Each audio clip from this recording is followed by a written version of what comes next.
میرے گھر میں بھیجا ہے. اس نے کیا کیا؟ اس کے لیے روٹی بنائی اور بنا کر ایلیا کے سامنے لے کر آئی. ایلیا صاحب نے کیا کیا؟ جب اس نے کھایا، پانی پیا، تو ایلیا نے دعا دی. کیا دعا تھی اس کی؟ کیا کہا ایلیا نے؟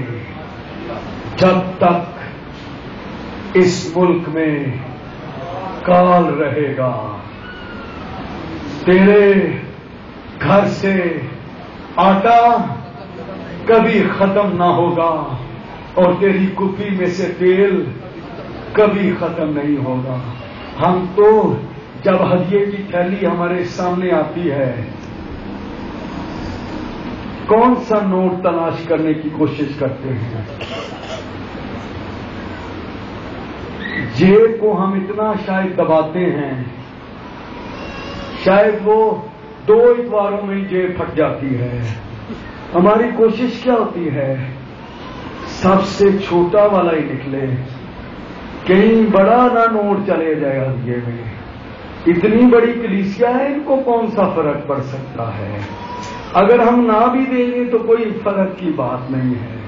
اور ہم خدا کو کیا چیز پیش کرتے ہیں جو سب سے محدود اور بالکل چھوٹی سی ہے. اور کچھ نوٹ تو تھیلی میں سعود صاحب کے پاس ایسے جاتے ہیں جن کو بعد میں استعمال بھی نہیں کیا جا سکتا. کئی لوگ تو اتنا اس کو مروڑتے ہیں کہ وہ کھولتے ہی پھٹ جاتا ہے. لیکن میں آپ کو کہنا چاہتا ہوں کہ غربت کوئی رکاوٹ نہیں ہے دینے میں. اس نے کیا کیا؟ اس نے پہلے خدا کی خدمت کی، خدا پر وہ ایمان لائی کہ خدا نے اس کو میرے گھر کے اندر بھیجا ہے اور یہ خدا کا نبی ہے. اب پادری احمد صاحب کی مثال بڑے اچھے انداز میں دیتے تھے. کہتے تھے کہ اس کا بیٹا قریب کھڑا یہ سن رہا تھا. وہ کہتا ہے پادری یعنی مارتے ہیں، کوئی نہیں آتا شاتا. اس نے اپنا کھانے کا بندوبست کرنا تھا تو اس نے میری ماں کو کلام سنایا ہے اور ماں بھی اس کی باتوں میں آ گئی ہے. اور اس نے فٹافٹ نہ میری فکر کی نہ اپنی کی، اس نے پادری صاحب کو کھانا دے دیا. لیکن وہ کہتے ہیں کہ جب وہ دیکھنے کے لیے گیا اس آٹے کے مٹکا کے پاس اور اس نے جب اس کے ڈھکن کو اٹھایا تو وہ مٹکا اوپر تک بھرا ہوا تھا. اور اس نے جب تیل کی کپی کی طرف دھیان کیا تو وہ بھی اوپر تک بہ رہی تھی. تو اس نے جا کر اپنی ماں کو یہ کہا واقعہ ہی ایلیا کا خدا زندہ خدا ہے اور وہ سب کچھ کرنے پر قادر ہے. اور اس کا ماننے والوں کے لیے آج آپ کے حالات کیسے ہیں؟ ایک بھائی مجھے پچھلے ماہ ملا، میں ویسے نہ میں کہتا ہوں نہ کیشیت صاحب کہتے ہیں، وہ مجھے خود ہی ملا، مجھے اپنے گھر لے گیا. کہتا ہے مجھے پتا ہے 6 مہینے سے میری ادائیگی نہیں گئی، لیکن پادری صاحب میں آپ کو اس لیے پکڑ کے لایا ہوں، میں ایک کمیٹی ڈالنا چاہتا ہوں، دعا سنیں. کتنی بڑھیا دعا وہ مجھ سے کروا رہا ہے. آپ میرے لیے دعا کریں کہ پہلی کمیٹی میری نکل آئے. جی پہلی کمیٹی میری نکلے، 3 مہینوں کی ادائیگی آپ تک پہنچ جائے گی. میں نے کہا جی ایسی دعا تو مجھے آتی نہیں. اور بعد میں اس پہ فون کر کے بتایا کہ کمیٹی میری سن 2012 میں دسمبر کے مہینے نکلے گی. یعنی کہ جو پہلے لینے والا تھا اس کو سب سے آخر میں وہ چلی گئی. مجھے کہتا ہے جی آپ نے میرا خیال ہے دعا نہیں کی. میں نے تو آپ کو یہ کہا تھا کہ 3 مہینوں کی ادائیگی مل جائے گی، لیکن آپ کو شاید ادائیگی کی ضرورت نہیں. میں یہ کہہ رہا ہوں، خدا کا کلام یہ کہہ رہا ہے غربت دینے میں کوئی رکاوٹ نہیں ہے. آپ جب سچے دل، پورے ایمان، پوری نیت کے ساتھ خدا کو دیں گے تو خدا وہ خدا ہے.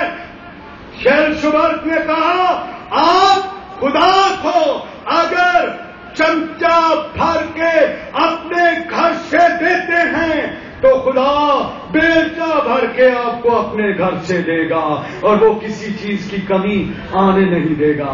غربت تھی نا، اور اس کے پاس پیسے کتنے تھے؟ کئی بھائی سر نیچے نیچے کرے نہ دے یقین سنے خدا کا کلام.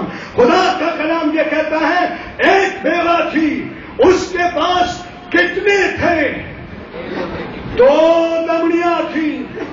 اب لائن بنی ہوئی، سارے لوگ اپنی دولت کے مطابق دے رہے، لیکن اس عورت نے جو کچھ اس کے پاس تھا وہی اس نے ڈال دیا.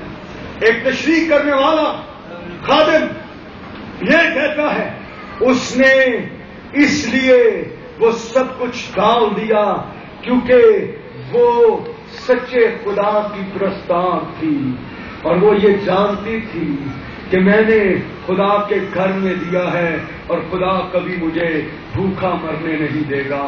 اور اس نے اس کلام کی آیت کو اپنے سامنے رکھا تھا، ببر کا بچہ بھوکا رہ سکتا ہے مگر میرا طالب کسی نعمت کا محتاج نہ ہوگا. آخری نقطہ رہ گیا ہے، اور وہ کیا ہے نقطہ جو بھائی وارث پڑھ کے گئے، اسی کو میں پڑھنا چاہتا ہوں. لیکن آپ میرے ساتھ آواز بلند کر کے اس آیت کو پڑھیں گے. اگر آپ نہیں بھی دے رہے پھر بھی پڑھیں گے، اگر آپ یقین دے رہے ہیں پھر بھی بلند آواز کے ساتھ پڑھیں گے. آؤ ہم سب مل کر ملاکی کی کتاب 30واں باب 10ویں آیت. سب نے نکال لیا؟ سب نے نکال لیا؟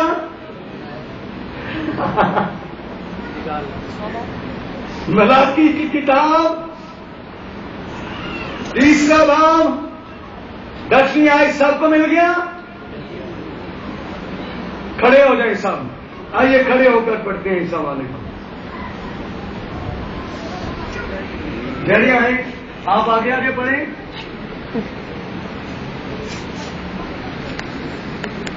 جیری آپ آگے بڑھیں اور باقی سارے آپ کے پیچھے پڑھیں گے.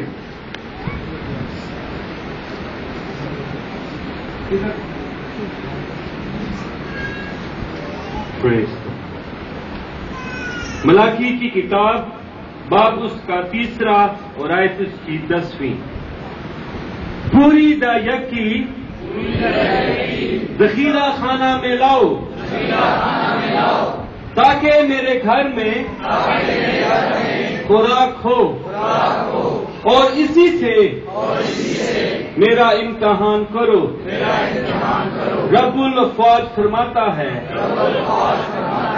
کہ میں تم پر آسمان کے دریچوں کو کھول کر برکت برساتا ہوں کہ نہیں یہاں تک کہ تمہارے پاس اس کے لیے جگہ نہ رہے. پوری دا یکی اب ختم کرنے والے ہیں اس لیے کھڑے رہے. پوری دا یکی ذخیرہ خانہ میں لاؤ تاکہ میرے گھر میں خوراک ہو.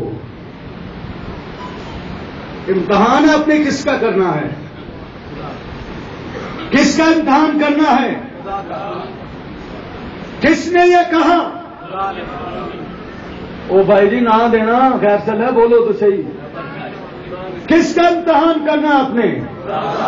پوری دا یکی ذخیرہ خانہ میں لاؤ، اس سے میرا امتحان کرو.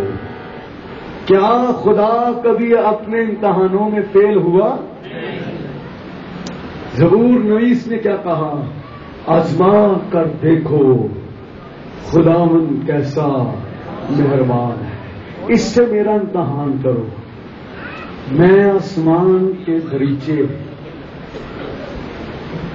کھول کر برکت برساتا ہوں کہ نہیں؟ آگے کیا ہوگا؟ یہاں تک تمہارے پاس اس کے رکھنے کی